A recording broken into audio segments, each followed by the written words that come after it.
The Human Security Officer, Part 23. The man's mind was racing.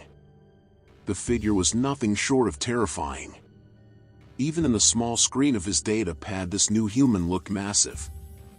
The dark armor and lack of a visible face didn't help his nerves either.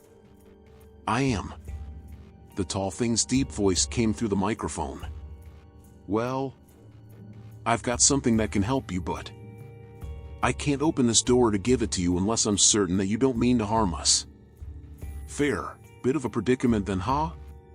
"Yeah, you got any way to prove it?" Not really. My name's Penelope Astor. I'm the security officer for the Blue Nebula. We were supposed to be delivering energy cells, but that has become somewhat complicated." "Deegs here?" "The nebula is in orbit right now.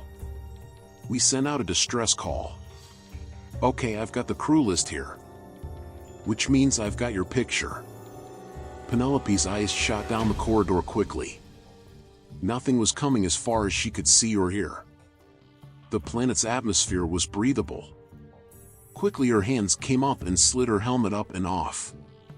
One moment passed and then another before she slid the helmet back over her head and resealed it. "Good? I hope so." The door lock clicked and it slid open. She could see a small group of Tinsna and other aliens huddling behind crates at the far end of the bay. A slender Tinsna moved into the doorway. "The faster you move the better, I'm sure, so take this." He handed her a small chip. "It's a maintenance override key. If they've managed to get control of the systems and lock things up, this can get you through. Oh, and there are 4 more of those monstrosities on the 2nd level and another 4 on the 3rd. The other one, like you, is in the control center." "Excellent. The frames that made it into town are scrap, but stay here until things have cleared. Keep the door locked." The door slammed shut and locked. "Yeah, that was the plan. No offense." Penn chuckled and moved back down the hallway. The mechanic moved back to the huddled group and watched their unexpected savior methodically clear the opposite hallway and its bays before moving onto an elevator and climbing to the 2nd floor. They witnessed a scene very similar to the one they'd just been watching. The lone figure was unfazed by the frames. She didn't shake or freeze or panic at the gunfire. She only responded to their dreadful popping sound with her own. Penelope swept through the frames with confidence and soon found herself standing in front of the control room door. She replaced the magazine in the rifle before moving to slip the maintenance key into the door. Before she could, however, the door unlocked on its own and a voice came through the console to its right. "No need. There's no need to roll in here, guns blazing. I can see I'm outmatched. You'll see I'm unarmed when you come in. Not that it would do me much good. I've seen what that armor is good for and I haven't got anything for it, so." Penn knelt before the door and readied the rifle.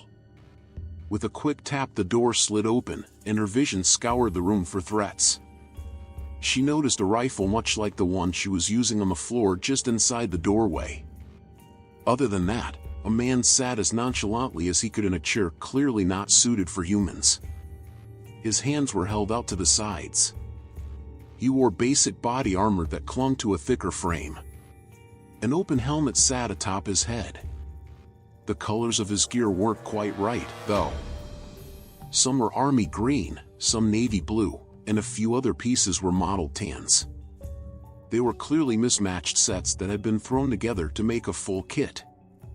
"You move so much as a centimeter, and I put you down. The only reason you're still breathing at all is because you will be answering some questions I have. Now, stand and spin around slowly. No weapons. No tricks. Like I said, with that armor you've got a clear advantage." He slowly spun in a circle. He was telling the truth. Rifle magazines, a pistol, and a knife sat in a corner of the room. He had nothing else on him other than an odd small totem that hung from the back of his belt. Penn wasn't able to get a great look at it. She kept her distance but eased somewhat. "You know about this armor. I'm guessing it was for you?" As she looked around the room more closely, she noticed a few poor Tinsna corpses. One of them had to be the one who contacted the Blue Nebula. He sat again. It should have been, but no. No, he says I'm not worthy of it. Apparently, there's some difference between you and I. Scylla. Even covered by the helmet, he could see struck a nerve. Oh yes, I know who you are. The beast who slaughtered a small army. I mean no disrespect, I'm sure you're good, but I don't think it's much more than a person who got all the expensive toys. He, slowly, pulled the odd totem from his belt and began fiddling with it. Is that what you think? It is. Loose the armor, loose the guns? In a fair fight? I don't think you do so well. I can see why they don't think highly of you. The only impressive thing about you is your ego. I could do exactly what you just did.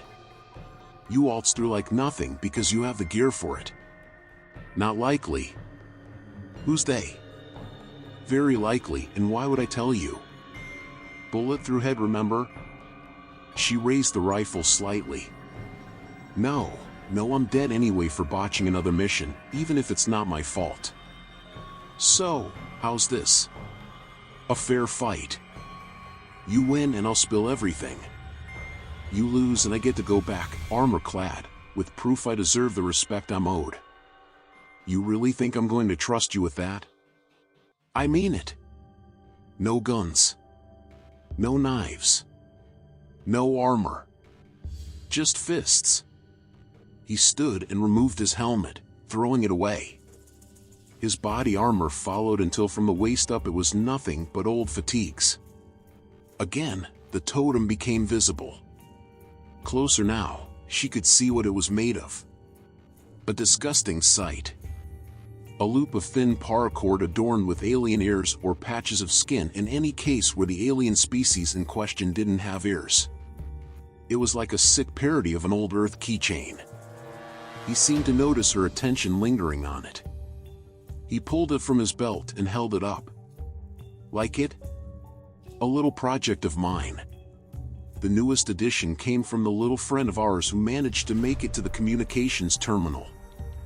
He looked over to one of the dead Tinsna who did indeed seem to be missing a patch of skin. Even though it should be impossible, the plain visored helmet Scylla wore seemed to convey an expression. Something about her stillness and the slight tilt of her head made a chill snake up Arthur's spine. You're sick. Come on, a couple of ears turns your stomach? Oh, fuck this. She set her rifle down and pulled her helmet off. She followed his example and in short order was only armored from the waist down. Broad shoulders rolled and corded muscles flexed as she adjusted to the freedom. Her cold glare was clear without a helmet to obscure it. Arthur grinned and dropped into a fighting stance. He began moving left and right. Slowly he edged towards Scylla. The only part of her that moved were her eyes, following him acutely. The rest of her was near motionless. Her arms were down by her sides and her body faced forward. Her chest rose and fell slowly with her breathing. After a few moments moving and positioning, Arthur surged forward. A right hook shot towards Scylla's face. Her fist collided with the space between his nose and his left cheek. H! He yelled. Wah! Pain made it hard to think, but the sequence of events finally came to him. It seemed almost instant, but her right arm had come up under his punch and redirected his momentum out to her side. Her left hand followed suit, clasping around his wrist, and continued to push the hook out and down. Finally, her right hand snapped forward. Her knuckles settled just left of his nose and the force sent his head reeling back. His body followed and he stumbled a good few feet before he managed to regain his balance. He expected her to be rushing him. He even put his arms up preemptively, but as the pain dulled and his focus came back to him, he saw that she hadn't moved an inch. There she stood, body forward, hands at her side, motionless. The only difference in her was an infuriating snide grin that now accompanied her cold glare. "HM," she said, unimpressed.